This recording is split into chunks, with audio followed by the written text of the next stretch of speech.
Hello again. Welcome to the fifth and final segment of my lectures on accountability and considerability.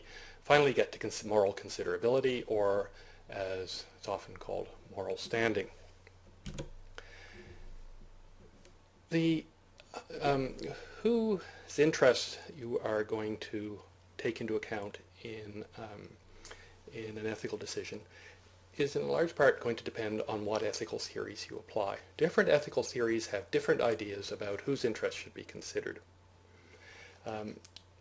The approach of this course is pluralist about ethical theories. I think ethical theories should be taken as sort of heuristic devices for helping you tease out considerations that you should undertake that you should take into account in your moral reasoning. And so I think that we should look at all of these theories and see who has moral standing.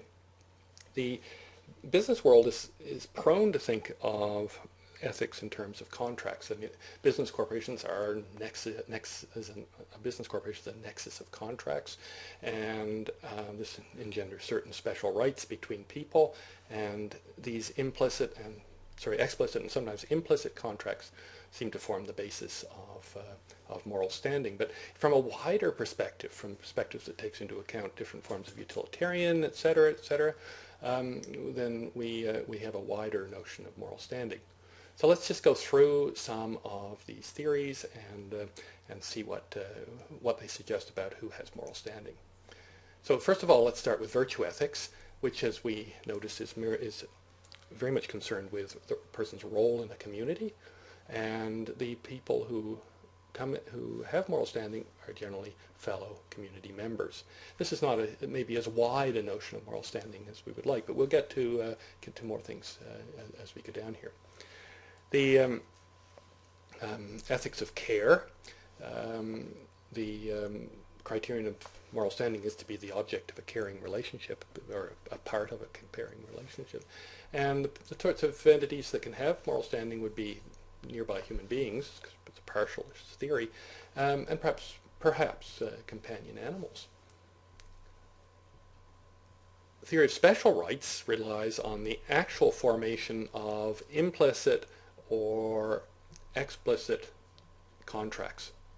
Okay, and the only entities that can enter into these sorts of things, into contracts, are competent adults and maybe legal entities like corporations. And if you think of moral standing as being dependent on being the object of a special right, then the only people who are going to have special rights are those adults with whom you actually form contracts, either explicit or maybe implicit, in that they're not signed, sealed, and delivered. The will theory of rights. The criterion for moral standing there is this ability to give informed consent to a transgression of one's boundaries or the use of one's property, whatever.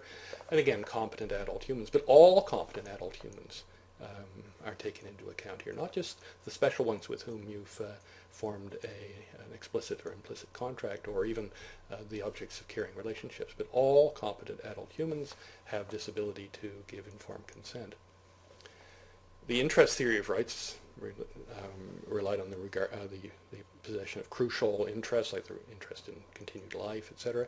And all humans have these interests, and perhaps many complex animals as well. Egoism confined moral standing to the self, and so the only person who has moral standing in the ethical egoist universe is the self. And of course, this is not something that you can get other people to agree to, so it's not really a very good ethical theory. Experienced utilitarianism looks for consciousness or sentience, the ability to feel pain or pleasure, and in that account, it has to take into account all human beings, because we can all feel pain and pleasure, and be happy or sad, and perhaps many animals can do this too. Again, preference utilitarianism, we have to be able to form preferences in order to have our preferences satisfied. And again, all humans can do that, and perhaps many complex animals, perhaps a different set of animals, perhaps. So we can perhaps imagine simple animals that can experience but not decide what they want, whereas a more complex animal may be able to show some sort of preference autonomy here and be able to figure out what it wants. For informed preference utilitarianism to make any sense, the preferences have to be insensitive to information.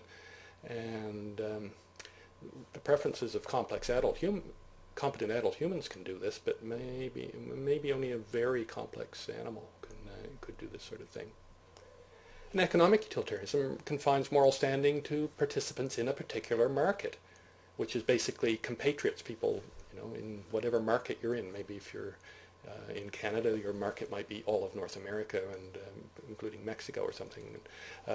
The markets are changing, right? Because now with globalization, more and more people are being brought into the same market, and that perhaps indicates that for people from an economic utilitarian point of view, people are going to have to consider a lot more other people as having moral standing than they've been in the past, than they have done in the past. Now, let me just give you some examples, and you've seen these before, of the sorts of theories of moral standing. What's often called the shareholder view focuses on just one special contract right, which is the contract between the decision maker, let's say, who generally works for the owners of the corporation, and has a contract with them, perhaps respects their rights, but it's one special contract that makes the decision maker only responsible to the owners of the corporation for their decisions. Consider only the interests of the owners of the corporation. This is a very restrictive view, and it's based on focusing on one particular view of the nature of ethical theory, which is that ethical theory is formed by special rights that people enter into as contracts. They make mutual promises, and that gives them moral standing in each other's eyes. A wider view is what's called the stakeholder, as opposed to the shareholder view. And this is the view that's often associated with corporate social responsibility. So the decision maker within a business organization, yes, should think about the interests of the owners, but also of the employees, the suppliers, the customers, and perhaps even the local community. Here, there are probably explicit contracts with them, though sometimes, like the contracts of employment law are often implicitly make reference to legislation on employment. But there's fairly explicit contracts here going on with customers, suppliers, and maybe with employees, particularly if there's a union, and with the owner. There may also be an implicit contract with the local community. The firm and the community have come to rely on one another in certain ways. The firm supplies employment, and the community makes perhaps certain decisions to make that make the firm's business go easier. So this is the notion of corporate social responsibility, in which all stakeholders should be taken into account. But there's still yet a wider view, and this is the ethically pluralist view. This is in which you take into all of the ethical theories that we're going to look at into a comprehensive view of moral standing. So we have to consider the decision maker has to consider themselves. They have to consider the owners, and as before, the employees, the suppliers, the customers, and the local community, but also the global community, future generations, and the environment. And we're going to look at these three elements in the last couple of weeks, the last couple of modules of this course. So we'll get here, but I just want to bring out this idea that there's a comprehensive view of moral standing, and perhaps from a business perspective, from a world of persons enmeshed in contractual relationships with one another, this may seem a little bit too comprehensive.